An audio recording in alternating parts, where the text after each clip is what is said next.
Hello everyone. So in previous video we have understand about IAM, Identity and Access Management in AWS. In this video with practically we are going to see how to create a user, how to create a group, how to create a policy and all. So everything we are going to see. So once you will log into the AWS, like you can see it is showing me two things. Sign in using a root user email or sign in using whatever the account ID and everything you have. You can see here also it is showing the IAM username and the password, right?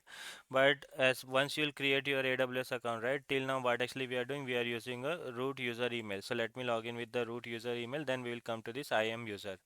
So here also you can see two options it is coming, root user and the IAM user. So I am going to use a root user as of now. Let me log in with this particular account and the password whatever I have set up I have to fill here, and after that it will ask me about the AMFA. This we are not going to set up, but just for the security purpose you can also multi-factor authentication you can set up this. I am doing a skip for now as of now. Now you can see we are logged into our root account. Here I can whatever the service I want to see, right? Suppose S3 I want to see. If I'll search here S3, I will be able to see everything, because in a root user, right, you will be having access for everything. You will be having access for everything. Now what we are going to do, we are going to see about the IAM. So in a search bar, right, I will search for the IAM. Click on the IAM. Once you will click on the IAM, Identity and Access Management, right, you will see this particular dashboard, IAM dashboard. So first it will show you add MFA, multi-factor authentication you can add for the root user. As of now I haven't added, so I will skip this. And after that, in the left side you can see, right, we have a user, we have a role, we have a group, we have a policy which we discuss, right? So we are going to see how to create a user first. So I'm going to click on the user. We are going to start with the user. So I'm going to create one user. You think like one of the developer is joining in your team and he need access for the AWS console. So what you will do, you will create a user. So click on the user, click on the create user. I'll give the username as a Manish. This is the user who is going to join our team. Now we want to give a user access to the AWS management console, right? So I will select this, and after that it will ask for the auto generate password or the custom password. So I will give, as of now, let me give the custom password. Let me give the custom password, and after that user must create a new password at next sign in. So this is what you can select, so that once he will log in with the password, right, he has to change the password. So this option you can give. As of now I am not giving this. Click on the next. So I'm going to create a user, and you can see it is showing like add user to group. If any of the group you have already created and that permission you want to add the user, you can do that, but this we will see later. As of now what I will do, if you want to attach a policy you can also attach here, copy permission also, add user to group. Click on the next. As of now we are not going to do anything. Click on the review and create. Click on the create user. Now once you will create a user, right, now you can see one of the sign in URL which we have, and the username and whatever the password we have set up, right?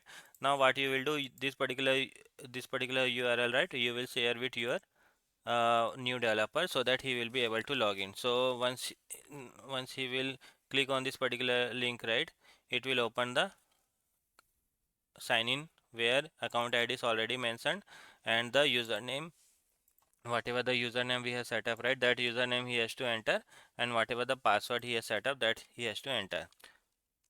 So let me give the password and let me try to sign. Let's see we are able to open or not. So once he will sign in, right, you can see he is able to log into the AWS console with the account whatever we have set up. So one of the user he is able to log in. But as of now if you'll see, right, he doesn't have any permission because we haven't granted any permission, right? Now if I search for the S3 also, if I search for the S3 also, he will not be able to see anything because he will not have access. So you can see if I'll do a create bucket, right, and if I'll try to create a bucket, let me give the name randomly, and let me click on the create bucket. It should be in a small, right?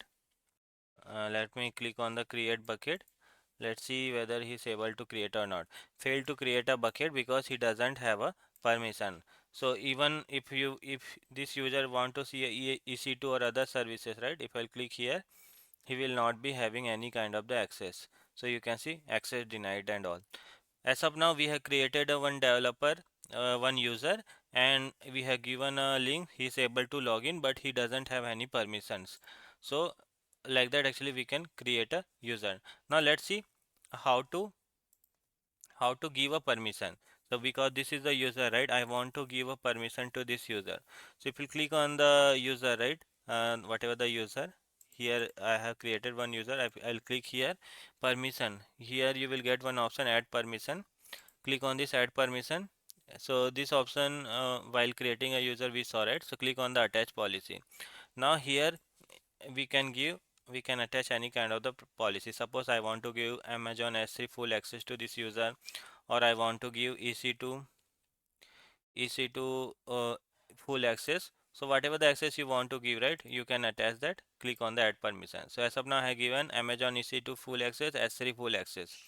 Now if I will go to the same here, and if I'll try to refresh it, right, I should be able to see. So you can see now EC2 I am able to see. If I search for the S3 and let's try to create a one bucket, let's see whether we are able to create a bucket or not. So click on the create bucket. Previously we were not able to create a bucket, right?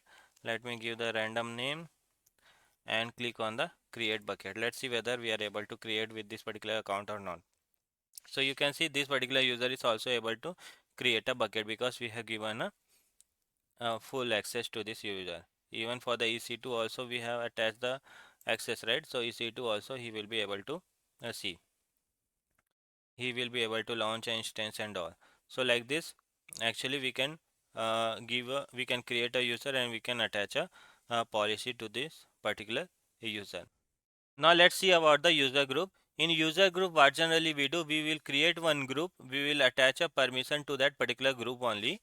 Now if any user is coming and if he needs the same kind of the access, suppose we are creating one data engineer group, and if new data engineer is coming, right, if we will add that data engineer in this particular group, right, he will get all those access which is attached to that particular group. For taking example, let me create one group name is a data engineer.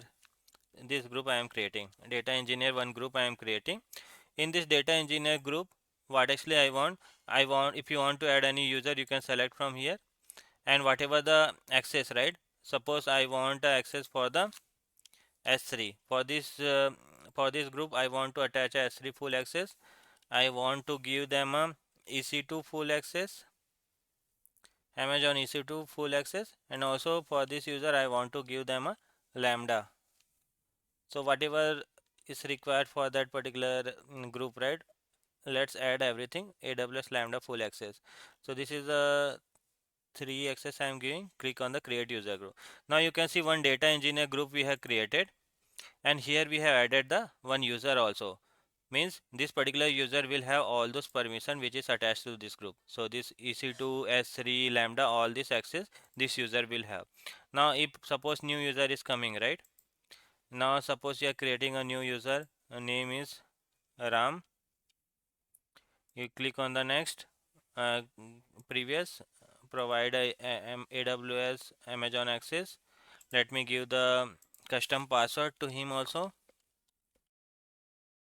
We will add a, click on the next, click on the next.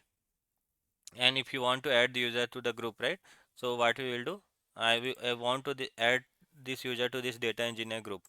Now click on the next, click on the create user. Now this particular user, right, if he will log in, right, he will have access for lambda, EC2 and the S3 also, because we have added them in a particular group.